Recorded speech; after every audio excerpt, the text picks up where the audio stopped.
Lahore defence میں تبلیغی جماعت چلی گئی، تبلیغی جماعت چلی گئی تو وہاں پر جا کر کے دروازے کھٹکھٹائے، باہر نکلا کرنل، اس کی آنکھیں سرخ ہو چکی ہے، کرنل صاحب نکلا اور بلوچ نے اس کو فوراً پہچان لیا، چور تھا، ڈاکو بلوچ تھا جو کہ تبلیغی جماعت میں مسلمان، انہوں نے کھٹکھٹایا، کرنل باہر نکلا، کون ہو؟ کہنے لگے تبلیغی جماعت، بھائی مسجد جماعت ہماری آئی ہے قریبی مسجد میں، بھائی اللہ راضی ہو جائے آپ 5 منٹ تشریف لائیں، ہم غریبوں کی بات سن لیں۔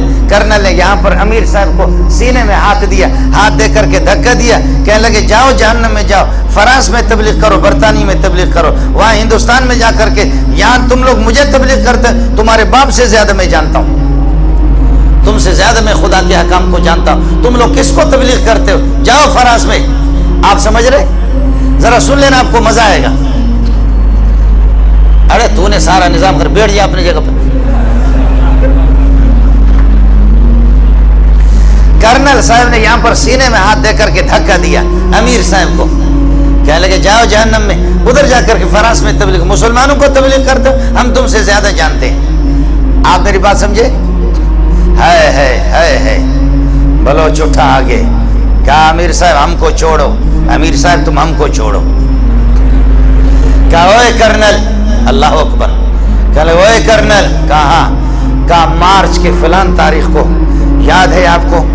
مارچ کے فلان تاریخ کو کراچی سے تو 2-3 گاڑیوں میں اپنے فوجیوں سمیت، تمہاری فیملی بھی تمہارے ساتھ ہی ہے گاڑی میں، فوجی بھی 1-2 گاڑیاں آپ کے ساتھ تھیں، آپ کوئٹہ جا رہے تھے، خزدار سے جب آپ گزرے، فلان پہاڑ پر جب آپ گزرے، آپ کو یاد ہے کہ دائیں بائیں طرف پہاڑوں پر مورچوں پر لوگ بیٹھے ہوئے تھے، اور وہاں کچھ کوئی نقاب پوش، اڑے کوئی نقاب پوش تھا، اڑے تم کو یاد ہے ایسا کوئی نقاب پوش تھا، اڑے تم کو یاد ہے کوئی ایسا نقاب پوش تھا، اور جب اس نے تم لوگوں کو آواز دی، تمہارے فوجیوں کو کہا، درمیان راستے پر انہوں نے یہ ایک پتھر رکھ کر کے روڈ بلاک کیا تھا، خبردار نہیں گزرنا، فوجیوں کو کہا فوراً ہتھیار ڈالو ورنہ ہمارے بندے بیٹھے ہوئے وہاں پر گولیوں سے تمہیں چھلنی کر دیں گے۔ تمہیں یاد ہے کہ نہیں ہے؟ تمہارے ساتھ 4-5 فوجی تھے، انہوں نے ہتھیار ڈال دیا اور آ کر اڑے، ہم نے تم سے کہا تم موبائل نکالے گا، تم موبائل نکالے گا، تم یہ ہے کہ پیسہ نکالے گا، تم نے تھوڑا سا گڑبڑ کیا، تمہارے منہ پہ ایک آدمی نے تھپڑ مارا نہیں مارا؟ کہنے لگے کرنل حیران ہے کہ یہ ظالم کا بچہ ایک چیز بتا رہا، ایک چیز بتا رہا، کہنے لگے اڑے تمہارے منہ پہ کوئی تھپڑ مارا نہیں مارا؟ کہتے مارا، کہتے اڑے وہ ہم تھا، اڑے وہ ہم تھا۔ آپ سمجھ رہے؟ وہ کہتا کہ کیا بھائی، اڑے وہ ہم تھا، اس وقت تو بدماش تھا، تجھ سے بڑا بدماش میں تھا، تیری جرت میں نے دیکھی، تو قسم اٹھا، تیرے آنسو آ رہے تھے نہیں آ رہے تھے؟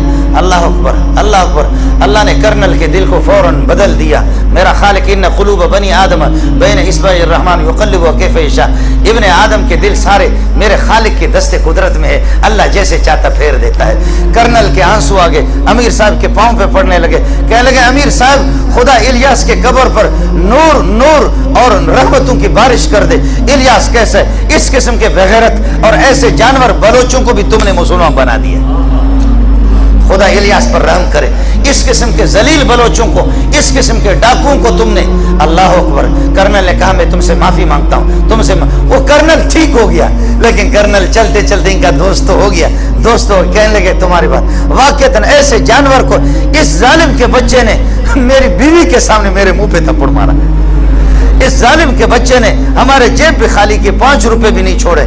قربان جاؤں الیاس کے قبر پہ، قربان جاؤں کہ ایسے لوگوں کو ہم لوگ فوجی لوگ قابو نہیں کر سکے۔ شاباش شاباش، ان کو تبلیغیوں نے ان کو کنٹرول کر لیا۔ پھر کرنل نے تھوڑی دیر کے بعد مذاق کیا، کہتے اے بلوچ کا بچہ، اڑے تمہارا باپ یہاں سے جائے گا، ابھی میں فوجیوں کو فون کرتا ہوں تم کو پکڑ کر کے تم کو الٹا لٹکائیں گے۔ تو کیا کہتا ہے بلوچ کا، اڑے تم فوجی کو فون نہیں کرے گا، ہم تمہارا گلا دبائے گا۔ آپ سمجھ رہے نہیں سمجھ رہے؟ جی ہاں، یہ وہ لوگ ہیں کہ جنہوں نے واقع مجھ سے خود بیان کیا ہے، میں انشاءاللہ آپ سے ملا بھی سکتا ہوں۔ اللہ کی قسم ایسے بہت سے لوگ ہیں، آپ چور کوئی ڈاکو، اگر آپ کو باور نہیں ہے تو میں بلوچستان کے سرداروں سے ابھی بھی آپ کی ملاقات ٹیلی فون پہ کرا سکتا ہوں۔ اگر مولوی شبیر کہے کہ مولوی منظور نے چینل بدل دیے تو میں ایسے سرداروں سے بھی آپ کی ملاقات کرا سکتا ہوں، آپ کی گفتگو کرا سکتا ہوں جنہوں نے سینکڑوں لوگوں کو قتل کیا۔ آج تک نہ مولانا امیر المومنین نواز شریف نے ان کو شکار کیا، نہ ان کو گرفت کر سکے، نہ امیر المومنین زرداری نے ان کو گرفتار کیا، نہ یہ کہ محترمہ علیہ مالیہ وفیہ مافیہ ولا مالا بے نظیر نے ان کو گرفتار کیا۔ آج تک کسی نے ان کو گرفتار نہیں کیا۔ امیر المومنین نواز شریف اپنے لیے شریف ہے، لیکن اس قسم کے ظالموں کو، اس قسم کے ڈاکوؤں کو، ایسے قاتلوں کو جو بلوچستان کے میں جانتا ہوں سینکڑوں کو کسی نے آج تک گرفتار نہیں کیا۔ آپ کے سرحد کے اندر کتنے پٹھار ہیں، کسی نے بھی ان کو گرفتار نہیں کیا۔ ان کو اگر گرفتار کیا تو تبلیغی جماعت نے، محمد کی جماعت نے گرفتار کیا۔ اللہ کے فضل و کرم سے آج وہ جماعتوں کے اندر چلے گئے، آج وہ مدارس کے اندر آ گئے، علماء کے جوتے اٹھا رہے۔ میں آپ کو ابھی سردار سے ملاتا ہوں، جامع فاروقی میں تھا، اللہ جانتا ہے کہ میں اس کو جانتا ہوں، ہمارے مینگل قبیلے کے سردار ہے۔ معمولی بات پہ لوگوں کے سینوں میں کلاشنکوف کا پورا برسٹ خالی کر کے چھوڑ دیتے۔ معمولی باتوں پر سینکڑوں لوگوں کو انہوں نے قتل کر دیا۔ قوموں کی جہاں پر لڑائیاں ہوتی، مجھے فون کیا کہ مولوی منظور مجھے ٹائم دے دو، آپ سے وقت درکار ہے۔ میں نے کہا سر کون؟ کہنے لگے کہ سردار جہان زیب، سن لینا، آپ نے بھی نام سنا ہوگا، سردار عطا اللہ کا بھتیجا ہے۔ کہہ لیں گے سردار جہان زیب۔ میں نے کہا سردار جہان زیب آپ کو مجھ سے کیا واسطہ پڑا ہے؟ کہنے لگے کہ پہلے مجھے دیکھ تو لو۔ جیسے وہ آگے ہاتھ میں تسبیح تھی، میں نے اس کی داڑھی بھی دیکھ لی۔ میں نے کہا سردار صاحب یہ کیا ہو گیا؟ کہنے لگے کوئی ماں کا لال مجھے شکار نہیں کر سکے، مجھے بھائی عبدالوہاب نے شکار کر دیا۔ مجھے اگر شکار کر دیا تو مولانا جمشید نے شکار کیا تو مولانا طارق جمیل نے مجھے شکار کیا۔ کہنے لگے پہلے ان تبلیغیوں نے اس طرح کہا، کہنے لگے بھائی کتنا تیرا پیارا چہرہ ہے، ارے بھائی کہتے کہ بالکل میری داڑھی نہیں تھی، ارے بھائی کاش کہ تو ہم غریبوں کے 5 منٹ تو ہماری بات سن لے، 10 منٹ ہماری۔ میں نے کہتے کہ 5 منٹ بات سن لی، پھر وہ کہتے کہ 5 گھنٹے میں بدل گیا، 5 گھنٹے جب ان کے ساتھ چلا گیا تو پھر وہ ہفتے میں بدل گیا، ہفتہ جب چلا گیا تو میں چلے میں چلا گیا۔ پورے چلے کے دوران ان ظالم تبلیغوں نے مجھ سے برتن دھلواتے رہے۔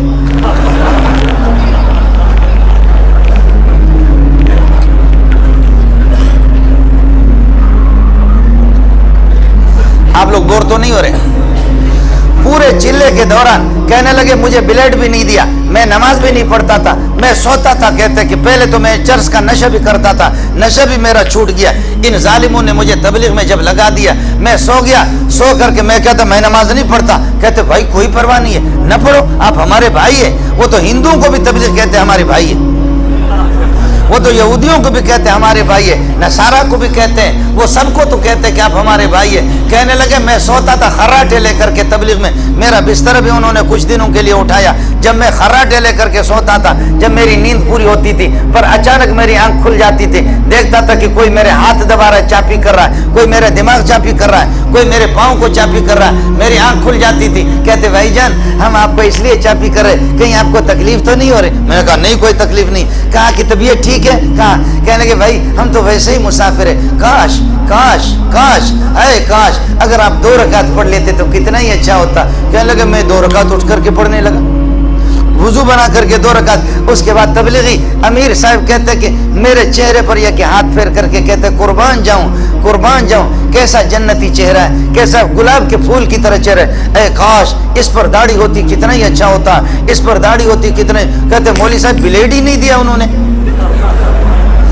بلیڈ ہی نہیں دیا، روز بروز مجھے اس طرح کہتے ہیں کاش کتنا ہی اچھا ہوتا آپ کی داڑھی ہوتی۔ وہاں سے ایسا آیا، خدا کی قسم میں نے جب دیکھا اس کی داڑھی میں تو سمجھا کہ کسی مدرسے کا شیخ الحدیث ہے۔ آپ کہتے کہ مولوی صاحب نے، اللہ آپ کا بھلا کرے، مولویوں نے ہمیں کیا دیا ہے، مدارس نے کیا دیا ہے، اس قسم کے سینکڑوں نہیں۔ اب امریکی رپورٹ ہے، میں نے آپ کو پہلے بتا دیا چونکہ میں امریکہ کا آدمی ہوں، اس لیے وہاں کی رپورٹیں میں آپ کو سنا رہا ہوں۔ اب امریکی رپورٹ یہ ہے کہ الیاس کی جماعت، تبلیغی جماعت، اللہ آپ کا بھلا کرے، الیاس کی جماعت، تبلیغی جماعت 30 کروڑ سے زائد لوگ ہیں۔ اگر آپ ناراض نہ ہو مفتی صاحب مجھے اجازت دے دے تو ایک جملہ میں کہتا ہوں، ہم لوگ مولویوں کو اتفاق نہیں ہے دینداروں کو، ورنہ اگر میں کہتا ہوں یہ سارے تبلیغی 30 کروڑ 40 کروڑ جمع ہو کر کے اگر اسلام آباد میں ایک جگہ پیشاب کرے تو تب بھی صدارت ہاؤس بہ جائے گا، اور اگر ایک مسواک امیر المومنین کو لگائے اس کی روح نکل جائے گی۔ آپ کو بات سمجھ میں نہیں آ گئی؟ آج اللہ کے فضل و کرم سے ایسی جگہوں میں یہ تبلیغی جماعت والے گئے. آپ میری بات ذرا سن لینا. لاہور ڈیفنس، کراچی میں ڈیفنس ہے، لاہور ڈیفنس میں بھی ہے. ہمارے تو آپ نے بیروئوں کو، بلوچوں کو یہ تو جانتا ہے، میرا بھائی جان ہمارے ساتھ رہ چکا ہے. ہم لوگوں کو بولنے کی کوئی تمیز نہیں ہے. آپ لوگ ناراض بھی نہ ہو، محسوس نہ کریں. ہم لوگ تو بس اپنے بکری چرانے والے، اونٹ چرانے والے، ہمارا ذہن بھی اس طرح ہوتا ہے. کراچی ڈیفنس الگ ہے، لاہور ڈیفنس الگ ہے.